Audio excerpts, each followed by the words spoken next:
સરકારી તંત્ર સરકારી વાહનોની મૂવમેન્ટ અંગે વોટ્સએપ ગ્રુપ બનાવી રેકી કરી ગેરકાયદેસર પ્રવૃત્તિ આચરતા સકમન ઇસમોને પોલીસ અધિક્ષકશ્રીની કચેરી ખાતે કડક સૂચના આપવામાં આવી।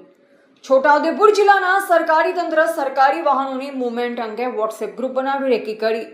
ગેરકાયદેસર પ્રવૃત્તિ આચરતા સકમન ઇસમોને પોલીસ અધિક્ષકશ્રીની કચેરી ખાતે કડક સૂચના આપવામાં આવી। સંદીપસિંહ પોલીસ મહાનિરીક્ષક વડોદરા વિભાગ વડોદરા નાવ તથા ઇમ્તિયાજ શેખ પોલીસ અધિક્ષક છોટાઉદેપુર નાવની સૂચના અને માર્ગદર્શન હેઠળ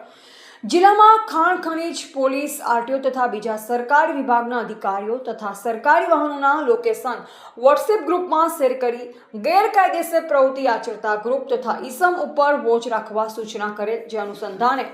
વોચ તપાસ કરી માહિતી મેળવી આજરોજ છોટાઉદેપુર જિલ્લાના છોટાઉદેપુર જેતપુર પાવી બોડેલી સંખેડા વિસ્તારોમાં વોટ્સએપ ગ્રુપ બનાવી સરકારી વિભાગના અધિકારીઓ કર્મચારીઓની તથા સરકારી વાહનોની રેકી કરી તેમના લોકેશન અલગ અલગ વોટ્સએપ ગ્રુપોમાં શેર કરતા કુલ 85 જેટલા શંકાસ્પદ ઇસમોને